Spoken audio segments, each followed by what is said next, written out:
Here I am again to talk about Agatha Christie's They Do It With Mirrors, the fifth installment in the Miss Marple series, and one that to build suspense, will not say yet whether I enjoyed it, so let's get to it. In They Do It With Mirrors, we find ourselves, along with Miss Marple, visiting an old school friend who lives in a sort of penitentiary institution, or let's say reform institution for juvenile delinquent boys. This friend, named Carrie Louise, and her husband Louis Sericold, are philanthropists of a sort who try to help boys from turbulent childhoods grow up to become better men, and with, as it's portrayed in the book, limited success, at least in many cases.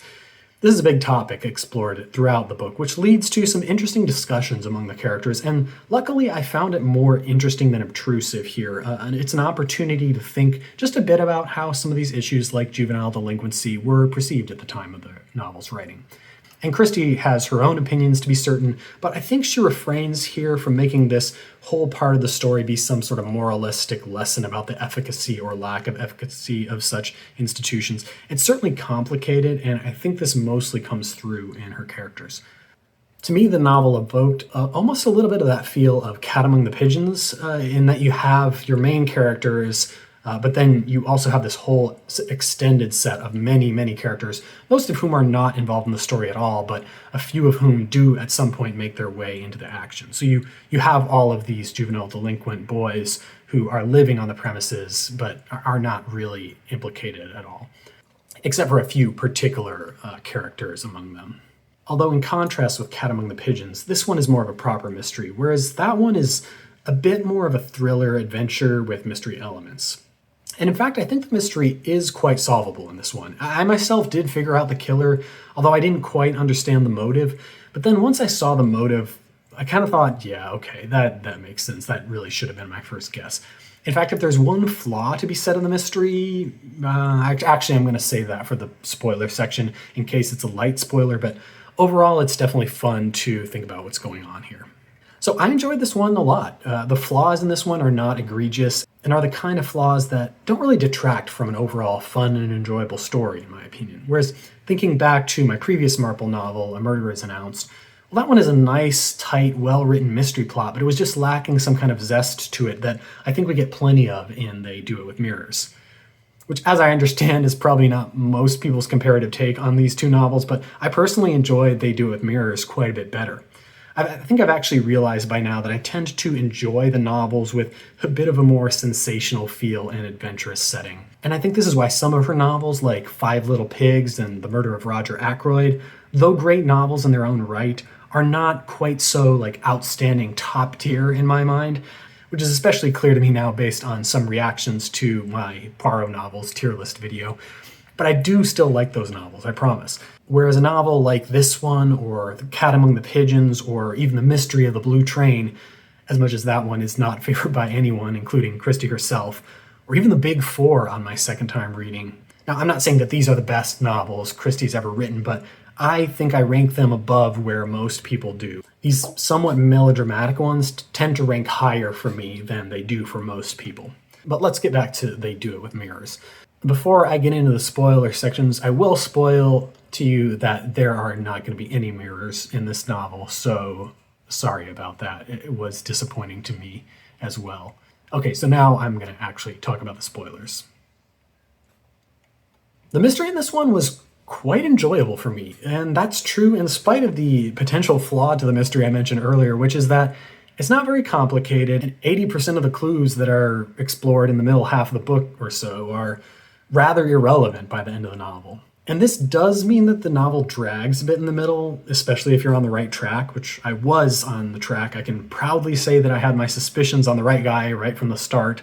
I mean, as soon as it's made 100% clear that Louis Sericold could not possibly be the killer, then I assumed, okay, so there must have been a window in that room that he climbed out of, so in fact he is the killer, and Edgar is somehow in cahoots with him. Tentatively speaking, though. Reserving judgment still, because I'm not trying to be an Inspector Slack or anything. But why is it then that I enjoyed the novel so much more than the previous novel, even though I figured both of them out right at the beginning? Well, like I said, I think it comes down to this is a more interesting novel for me with a fun premise, being at this reform institution, more suspense, and all this in spite of the fact that I'm claiming the investigation itself gets a little dull right before it finally comes to the end. Plus, this novel is normal length, whereas A Murder is Announced is actually significantly longer than almost every Christie novel out there. So here I found it just worked better in terms of the overall pacing, even though there was maybe a little bit of a drag in the middle. And as always, if you're clued in from the beginning, it can be fun to then notice all the other suspicious circumstances consistent with the guilt of your alleged suspect. Paper removed from the typewriter. Very suspicious. Claims his wife is being poisoned with no one who can confirm this except the guy who was killed. Also very convenient. Fetched his wife's medicine bottle for the detectives to test, which was, of course, full of arsenic when they tested it. Yeah, this guy, Louis Sericold, is clearly the one actually running the investigation here, which makes it very easy for him to just be inventing his whole story.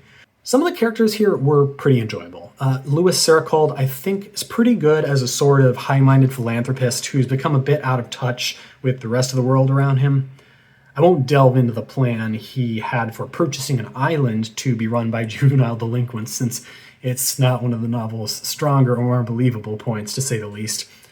Edgar Lawson, pretty interesting, fancies himself the illegitimate son of Winston Churchill, but is a bit too much the epitome of a mentally unstable man. And Gina, the attractive young woman, and Italian, as everyone in this novel will be sure to tell you how that explains everything you need to know about her, who lures in all the boys and even the detective squad and is genuinely charming at times, even while being sort of annoying and self-absorbed at the same time. I thought she was quite well played in that regard in the TV adaptation I watched. And Alex Restrick, although a bit of a clown at times, was actually pretty fun for me too, even though he does become the star player in this drawn-out saga, working through a lot of mostly irrelevant clues that we have to go through before getting to the actual mystery solution at the end. I guess, though, very early on, he does report one very relevant clue, which is doubted by the detectives, but which I took mostly at face value since it was consistent with my idea, which is that he reported hearing running footsteps outside when he showed up in the fog right at the time the murder took place. On the other hand, there were a few characters that didn't really do much for me. Stephen Restrick, not really sure what there was to that guy. Wally Hudd, okay character as a concept, but in practice he just ends up standing around whining and being annoying for most of the novel. Like, I understand where he's coming from, but not much fun. And of course they had to tone him down in the TV adaptation when expressing his views on marriage and what he wants in a wife, which is, a pioneer woman who will follow his lead in everything. And then even Carrie Louise, I kind of think for as prominent of a place as she had in this novel, she wasn't one of the strongest I've seen in the central role. She was decent, but a little bit one note. But then again, maybe part of this is because her character is so much defined by what others say and think about her as opposed to the woman she herself actually is, which is clear to us by the end. So I guess the other mystery here is, so why then was it so hard for me to find out the motive? I actually thought by the end of the story that maybe it was that Kristen Galbranson had caught Louis Sericold cheating on his wife with Ruth Van Riddick or something. But yes, I was getting a little too wildly speculative here when there was a more obvious answer. Okay, it wasn't that I had no idea that the murder had anything to do with his trust. I guess I just didn't pick up whatever clues were pointing towards it being some sort of embezzlement, though I do believe they were there and that I just didn't pay close enough attention to them at the time. I can sort of see them in hindsight. What I thought really was quite clunky and just didn't really work was the whole "they do it with mirrors" theme. Not because this idea of an illusion of something not being what it appeared to be wasn't a good one, but because Alex Restrick and Miss Marple just keep beating it over our heads more and more in the end of the story in reference to situations or settings that are totally irrelevant. I mean, I had figured out here exactly what it was that must have happened here behind the closed doors, and therefore, in theory, I could understand why this theme of it being a stage or an illusion was important here, and yet I could not for the life of me, and still can't justify these long conversations about how a stage is real to some people in it because it has a back door, or just please explain to me what I'm missing here, because this seemed really heavy-handed and also just not at all effective.